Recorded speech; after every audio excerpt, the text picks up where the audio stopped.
Yos, kita akan lanjutkan bagaimana penggambaran One Piece ke depannya. Apa yang terjadi di Pulau Elbaf segalanya makin kacau balau ya. Apalagi setelah Gunko diketahui kekuatannya bisa meregenerasi tubuhnya sendiri. Ini kekuatannya benar-benar mengesankan sih. Bahkan banyak yang mengira Gunko itu mungkin aja berhubungan langsung dengan Im Sama loh. Apakah dia mungkin berasal dari Nerona Gunko, salah satu klan yang disebut-sebutkan akan berhubungan dengan Imu itu sendiri. Apa yang terjadi di Elbaf sendiri setelah kedatangannya sendiri bersama Saint Gillingham dan juga Saint Somber itu mengacau balaukan negeri pulau raksasa itu sendiri. Nah, sementara itu di area lain kita melihat bagaimana Luffy sendiri yang bersama Loki itu akan mendapatkan sesuatu yang menarik tentang pelatihan untuk menetralisir kemampuan regenerasi itu sendiri. Pertemuannya dengan Scooper Gaban dan juga Sang sendiri punya riwayat masa lalu dengan kemampuan-kemampuan tersebut. Dan di Elbaf, contoh nyata tersebut bisa saja menjadi momentum menarik bahwa kemampuan regenerasi segera akan bisa dihadapi. Yos, ini menarik nakama. Selamat datang teman-teman. Kita akan bahas alur cerita prediksi ini dengan Mimin di sini, Joy Boy The Library of Nika. Let's go, kita mulai ceritanya.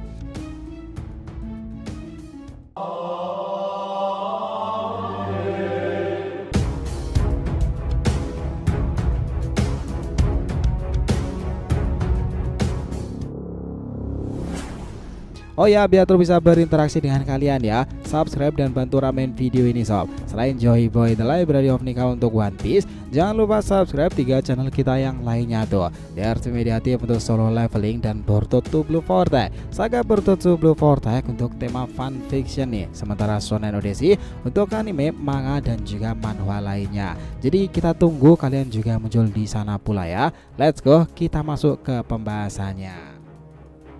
Jadi tuh dalam kekacauan yang terjadi itu, chapter ini kian seru aja dan mengungkapkan banyak hal penting mengejutkan. Semuanya bermula dari kilas balik masa lalunya. Sebelum pertempuran antara Somber dan juga Saul itu sempat ada percakapan yang memperlihatkan sisi tersembunyi dari kekuatan para kesatria suci. Saul, sang raksasa yang dulu dikenal sebagai Vice Admiral, sudah lama menyadari bahwa kekacauan yang melanda Elbaf bukan perkara biasa.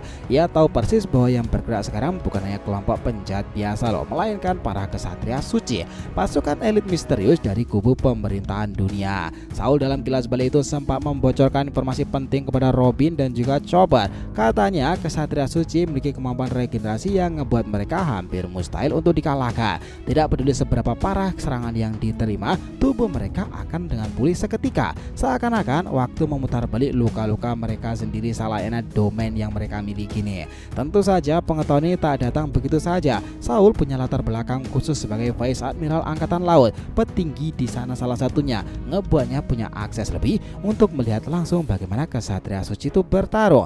Saat seperti prajurit rendahan lainnya, para perwira dengan pangkat tinggi seperti Saul boleh menyaksikan pertarungan para elit itu loh, walau tetap ada batasan-batasan tersendiri. Nah, contohnya saat kejadian di Pulau Egghead, ketika Gorosei Saturnus muncul dengan wujud monsternya itu, para prajurit rendahan yang melihatnya langsung tewas seketika dengan cara mengerikan. Kepala mereka meledak terbakar. Namun perwira sekelas Vice Admiral masih diberi ruang untuk melihat di sana, asal tidak bertanya terlalu jauh ya. Beda dengan Admiral dan Fleet Admiral yang bisa bertanya dan berdebat secara terbuka dengan para Gorosei lainnya. Nah, Saul adalah salah satu dari sedikit orang yang pernah bertugas bersama kesatria suci ya. Ia tahu seluk-beluk mereka, tahu batasan dan celah kekuatan mereka sendiri. Meskipun celah itu belum terlihat sekarang itu, perpustakaan Elbaf juga jadi sumber penting yang menambah wawasannya soal dunia dan rahasia yang disembunyikan oleh pemerintahan dunia. Nah, dalam percakapan itu nakama, Saul meminta Robin dan Chopper untuk bersembunyi, bukan karena mereka takut, melainkan karena Saul sadar diri yang harus menahan para kesatria suci. Sementara yang lain menunggu momen untuk menyelamatkan anak-anak yang saat itu berjalan sambil tertidur karena pengaruh kekuatan kesatria suci tersebut. Inilah alasan sebenarnya kenapa Robin dan Chopper bersembunyi di rambut Saul dalam chapter-chapter sebelumnya. Mereka tidak sedang lari dalam pertarungan, mereka sedang mengikuti rencana yang telah disusun matang oleh sang raksasa itu sendiri. Nah, di sisi itu nakama, suasana di sekolahan Walrus makin kacau balau. Di sanalah Gunko selaku kesatria suci menunjukkan si kelicikan sejatinya sebagai Tenryu Yubito, ia tidak hanya kuat secara fisik tetapi juga licik dalam hal strategi. Gunko sendiri berhasil menjebak Nami, Usopp, Jinbe, dan Brook ya, memasuki mereka ke dalam situasi makin menyulitkan.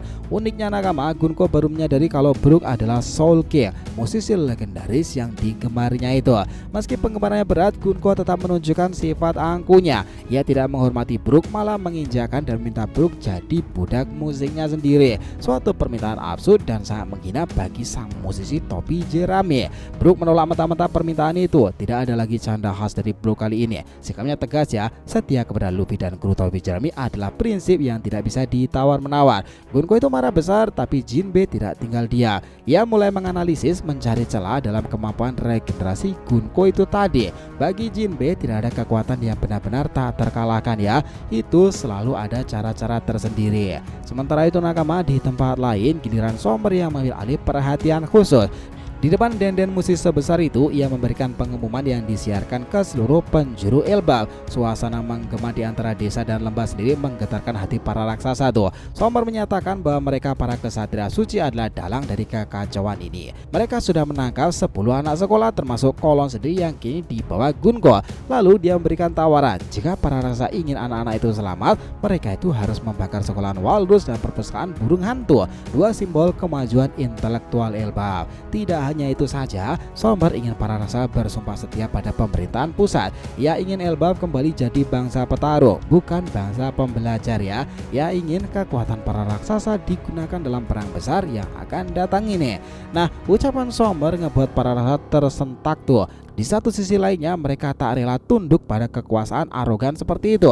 Nah, di sisi lain cuy, mereka khawatir akan keselamatan generasi muda mereka. Ini adalah dilema terbesar dalam sejarah Elbaf ya, antara mempertahankan martabat atau menyelamatkan masa depan dunia baru sendiri. Karena itulah chapter ini tidak hanya memperlihatkan pertaruhan kekuatan saja, tetapi pertaruhan prinsip dan juga rahasia-rahasia tersembunyi tentang Elbaf itu sendiri. Keputusan masa depan mereka tergantung pada keputusan yang diambil sekarang ini loh. Maka dari kilas balik menegangkan makin memperjelas kekacauan di Elbaf ya. Seketika suasana menjadi tegang saat pengumuman Somber menggema lewat denden musik tersebut. Raksasa Elbaf mendadak terdiam dalam kecemasannya. Mereka itu dipaksa memilih antara mempertahankan kehormatan leluhurnya atau menyelamatkan anak-anak mereka itu sendiri yang terjebak pada kemampuan kesatria suci. Pilihan benar-benar tak adil. Para kesatria suci memainkan permainan kotor mereka itu, menggunakan anak-anak sebagai alat tawar-menawar agar Elbaf mau tunduk pada kubu pemerintahan dunia. Di tengah kekacauan itu muncul sebuah percikan harapan nih. Beberapa tetua Elbaf mulai membicarakan tentang warisan leluhur dan prinsip lama bangsa raksasa. Mereka itu tak ingin bangsa Elbaf kembali menjadi alat perang seperti zaman dahulu. Perpustakaan burung hantu dan sekolahan Walrus dibangun untuk memutus siklus kekerasan dan menumbuhkan generasi baru yang lebih bijak lagi seperti seorang profesor. Ngebakar dua tempat itu sama aja seperti menghapus masa depan mereka sendiri. Nah, di tempat lain itu Gunko itu masih terus mendesak Brook ya. Sambil marah-marah karena ditolak, Gunko mengancam akan menginjak tengkorak kepala Brook hingga hancur. Tapi Brook tetap teguh nih. Dengan nada serius dia bilang bahwa musiknya hanya akan dimainkan untuk kru topi jerami saja, bukan untuk orang yang menjadikan seni sebagai alat penindasan. Sikap Brook yang biasanya konyol kini berubah tegas dan berani tuh.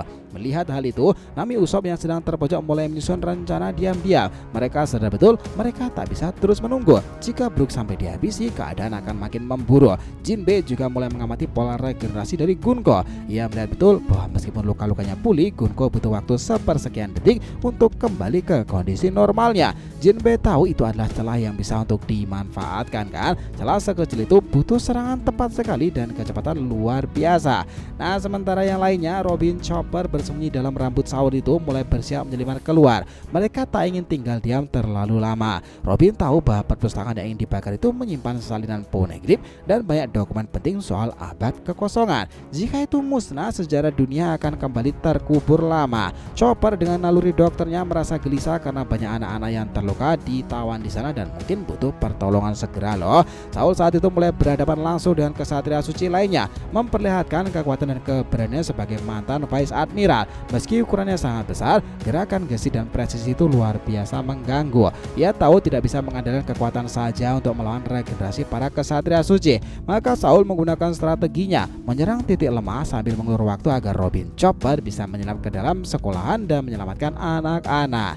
Di sisi lainnya, Somber masih terus memprovokasi lewat pengeras suara dan musik. Ia menantang para raksasa melawan jika tak terima dengan perintahnya, tapi ia juga memperingatkan setiap perlawanan akan dibalas dengan kematian dan salah satu anak yang ditangkap itu adalah korbannya. Ultimatum kejam yang membuat para tetua Elbap menggertakkan giginya mereka dengan penuh marah nih, tak berdaya sama sekali dalam kubu pemerintahan.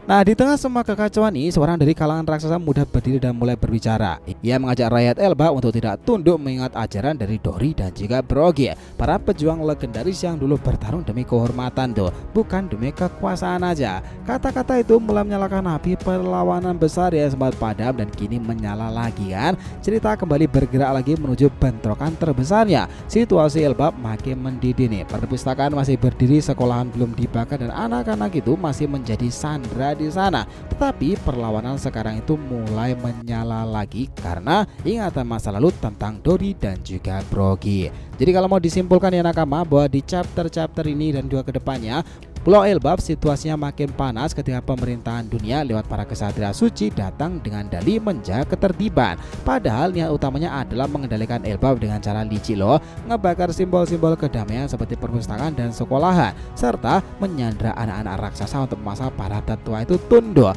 Ancaman itu justru jadi pemicu kebangkitan semata. Buruk dengan prinsipnya yang kuat, Jinbe dengan analisis tajamnya, Robin dan Chopper mulai bergerak diam-diam, serta para tetua dan raksasa muda yang mulai bersatu dalam semangat perlawanan.